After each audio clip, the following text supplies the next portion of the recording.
t'es approché de la mort dès la naissance et ne t'en est jamais vraiment éloigné, dont le couffin fut bordé dans la souffrance, tes démons au-dessus pour te bercer. Toi qui as brinque-ballé ta malédiction, furieux qu'on t'ait conçu par ici, toi qui ne savais comment dire pardon, tant tu te faisais facilement des amis.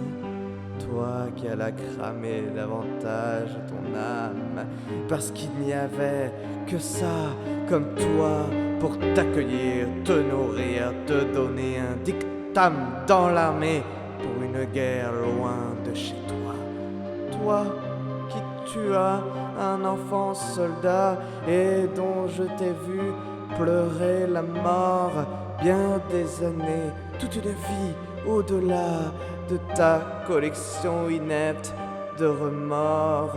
Toi qui crus trouver rédemption en fondant des familles, un mariage, mais qui ne sut après le prénom leur donner des apprentissages. Toi qui avais beau essayer dûment, mais ne parvint hélas pas à préserver le moindre lien avec tes enfants qui ont grandi sans ta paternité. Toi qui as passé ta dernière décennie auprès de ton tendre amour de jeunesse, qui t'offrit tant de bonheur que tu t'es dit: je serai barrage face à mes faiblesses. J'étais bien là quand tu ne te laissais pas faire par les démons qui veillaient au-dessus, et en leur absence, ton intelligence hors pair et ta sensibilité nous avaient tant émus. Tu partais sur les sentiers du repentir paisible à t'occuper du miel, travailler comme ouvrier entre deux parties de pêche comestible. Nous étions amis, tu constituais un de mes familiers, mais il y a des êtres comme ça qui ne peuvent être sauvés de leur sinistre destin. Tant la rage, la fureur, les éternelles épreuves ont trop infusé leurs veines de venin. Il n'aura fallu qu'un glissement glacial pour que tes démons descendent te voir, te proposer de ronger la racine du mal jusqu'à disparaître dans le brûloir. Et l'homme bien en toi abdiqua lentement pour se laisser dominer par le monstre qui sommeillait tel un vieux volcan au fond de tes yeux en pleine fonte. Et le monstre devenant si dangereux, une carcasse se vidant avec des sursauts de grandeur, mais tout empli de creux, plongeait notre entourage dans le tombeau.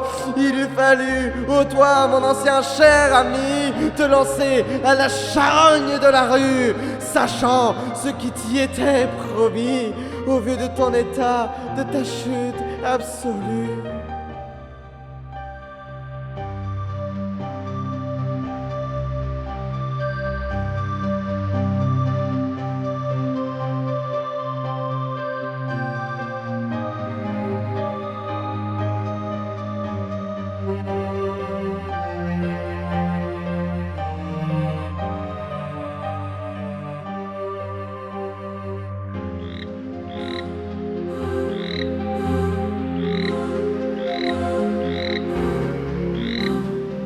Tu es décédé ce matin au milieu de nulle part, totalement seul, damné jusqu'à la moelle, dans une église d'une piqûre dérisoire, t'as qui attend la fosse commune et s'appelle.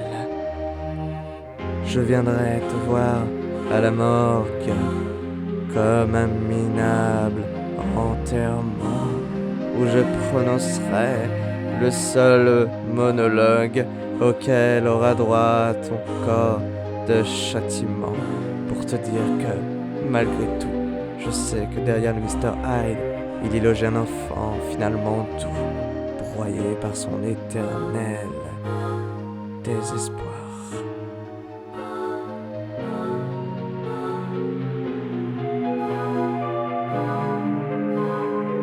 Il y logeait un Jekyll vaincu et tout par ses démons et son désespoir. Toi, mon ami, je sais bien les surnoms infâmes dont tu m'as à la fin affublé. Mais sache que je te pardonne ta damnation, t'auras bien plus détruit que ces colibés. Sache que j'espère que la mort t'a soulagé, enfin, de ta maladie féroce et animale, puisque tu l'as dit, avec un mardian au bout. Le meilleur arrive à la fin. Je te souhaite d'être maintenant libéré de tes vieux ennemis, que ce monde est triste.